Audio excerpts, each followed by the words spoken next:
تو یہ جو حقیقی آزادی ہے اس کی ابھی جد و جہد جاری ہے. چور اوپر بیٹھ گئے ہیں.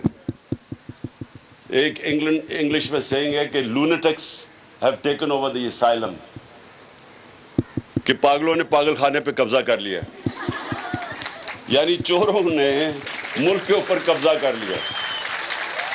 تو اب وہ ہر روز ان کے کیس معاف ہو رہے ہیں. پہلے قانون بناتے ہیں خود قانون بناتے ہیں اسمبلی میں جا کے، نیب لا میں امینڈمنٹ کرتے ہیں، پھر باری باری ان کے کیس ختم ہو رہے ہیں اب چوروں کے.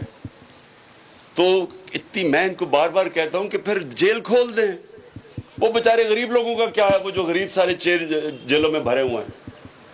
اور اس لیے یہ یاد رکھیں کہ جب تک ہم اس کے لیے جد و جہد نہیں کریں گے، یہ جو اب ہمارے ساتھ ملک سے ہو رہا ہے، یہ اگر ہم اب کھڑے اس کے لیے نہیں ہوں گے تو وہ پھر قومیں تباہ ہو جاتی ہیں.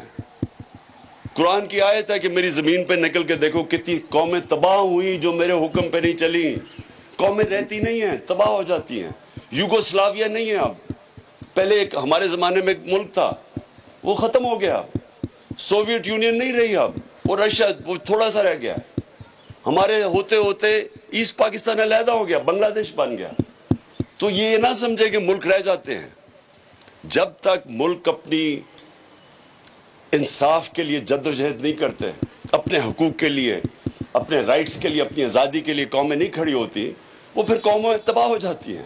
میں ہوں عمران ریاض خان. اب آپ مجھے دیکھ پائیں گے صرف بول نیوز پر. عمران ریاض خان صاحب جو ہیں وہ بول فیملی کا حصہ بن گئے ہیں. بڑے عرصے بعد کسی چینل نے حوصلہ کیا ہے، تو مجھے ایسا لگتا تھا کہ ہمیں بولنے کی اجازت نہیں ملے گی، لیکن بول نے ڈیسائیڈ کیا کہ بولنے کی اجازت وہ لے کر دیں گے. مجھے بول کی ایک چیز بہت اچھی لگی کہ بول نے کیٹیگوریکلی کہا کہ جو کرنا ہے کرو، ہم نے اپنا کوئی بندہ نہیں نکالنا.